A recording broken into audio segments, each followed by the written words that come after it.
interact with Connor every play. How has he seemed different, if at all, this week now that he is firmly cemented as the starter? I wouldn't say there's a lot of difference. Him, being the starter this week. They switched all during fall camp. It was Max Connor every other day. So, we're used to him going in there and doing a good job. He's being very confident this week. We're letting him know, hey, we believe in you. You can do this. You're a great quarterback. It has not really been a difference because it's something we've been doing in camp leading up to these games. I'm really excited about Connor and his opportunity he's getting. I think he's going to do a great job. And the final field goal at Minnesota, once it went wide, you were the first one up to Mac. You give him a big bear hug, and then he has to pry you off him because he has to go shake Fleck's hand. What was that moment like? It was awesome. I didn't even know it was Coach Brown behind me. I just ran into somebody, and the first person I saw was going to give a hug, no matter who it was.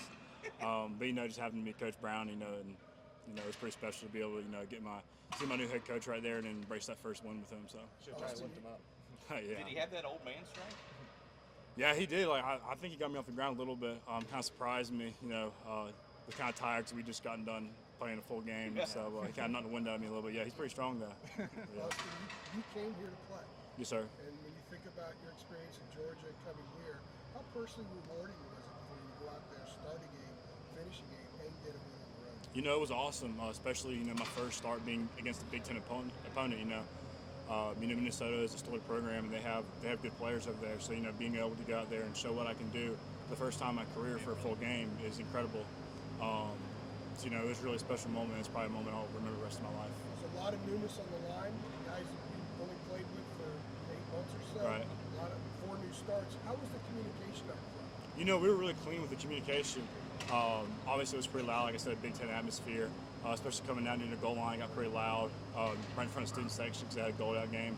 Communication was a big thing that we emphasized all week. We had the crowd noise in here going all week. It really wasn't a problem. The guys really listened and bought into what we were doing, so communication was not a problem. Guys, Aiden Banfield, true freshman. We were told yesterday by Matt he had a banged up ankle going in. We're even sure he's going to play. Kind of take us through how he played and what do you have to do when you got a true freshman next to you? So you have to talk to him maybe more than the other guys. Yeah, so for a freshman, I think he did unbelievable. Especially his first start ever, being a true freshman. He was. A year ago he was playing at Mill Creek in Georgia. So he did really well for a freshman. I didn't really have to over-communicate with him. He's a really smart kid who plays really hard, especially for having almost a sprained ankle this week. He did all that we could ask of him, and he's going to be a really great player, and he is a great player. So very excited for him. Also, have you had a chance to reach out to or hear from Max? Obviously, since you guys in Minnesota, I know he's still up there right. in treatment and stuff. I texted him the other day, but I know he's spending time with his family right now, and that's hard for anybody to go to throughout. So I'm just giving him a little space right now. Just, hey, I'm praying for you, thinking about you. Because that's a hard injury. He's going to be out for a long time. So I'm just, I'm here if he needs me. But for right now, I'm going to give him some space with his family, and just let him get back in the right headspace before we have a serious conversation. Austin, I know you said you hadn't seen anything crazy different from Connor in terms of his mentality, but he obviously has different skills than Max, different strengths. How do you think this offense, you guys, can utilize what he does best now? That he's the guy. How do you play to his strengths and let his strengths work for what you guys want to do? Yeah, absolutely. Max and Connor have their own strengths. Obviously, we're going to sprinkle in a little bit of different stuff this week just because Connor is our quarterback. But y'all see on Saturday. We're still game playing right now to figure out what we're going to do because Charlotte's, it's a new week. We're not playing Minnesota, so we're playing Charlotte. But regardless of who's back there, we just got to hold ourselves to the standard of which we play. Every week it's UNC versus UNC. It's not UNC versus Charlotte. It's UNC versus our standard. And every week we have to uphold that standard.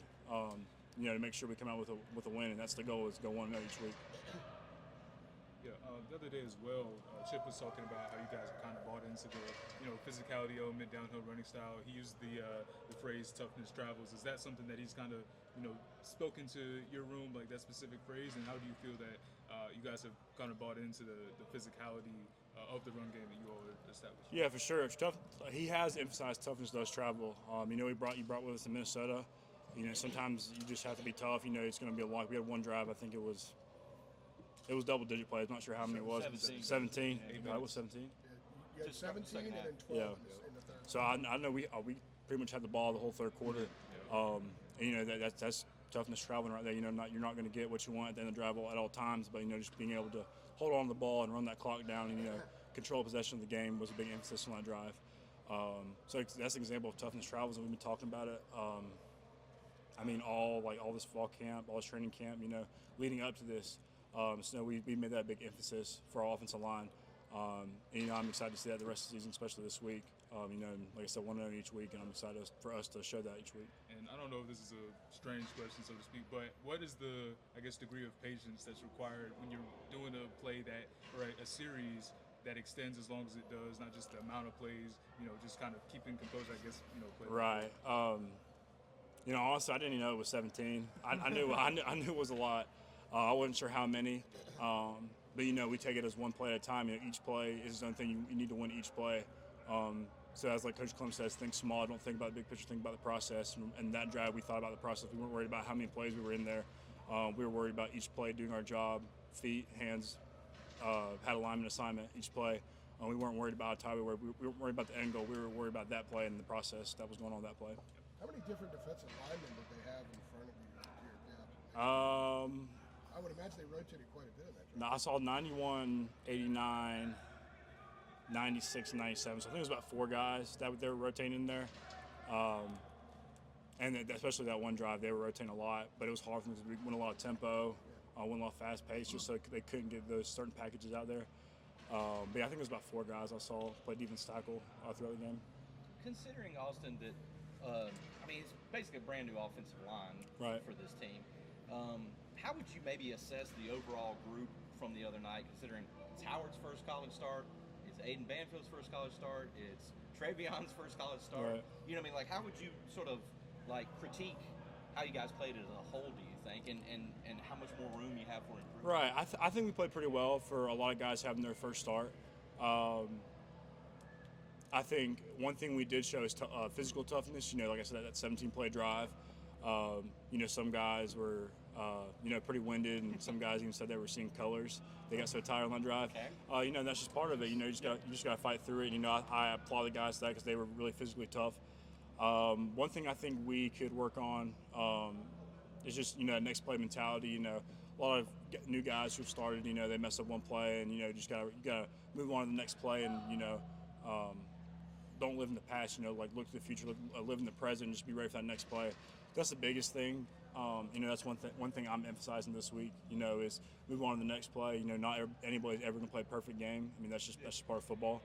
I think that's one thing I'm really going to emphasize this week, and talk with the guys during meetings and stuff. Next play mentality. So.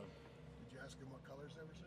No, I didn't. I just left it at that. I was like, take your word for it, buddy. Let's go. So it wasn't light blue, it wasn't maroon, it wasn't yellow. Yeah, I don't know what it was. He could have been seeing a rainbow for all I know, but I'm not sure. But, well, the sky was really pretty at kickoff. Yeah, it was. But yeah. You guys penciling Amari in for 30 carries every day? Yeah, you think he's going 30 every time? I can. 35 touches, I guess, with the catch. Yeah. It was definitely a lot. But Amarion's a workhorse. That dude, he's never going to play a day in his life. If he wants 30 carries, 35 carries a game, we're going to give it to him because that dude's he's a superstar. He's a great player. We that one drive we especially leaned on him. Yeah. Take some time off the board and get us some points, and he surely did that. So.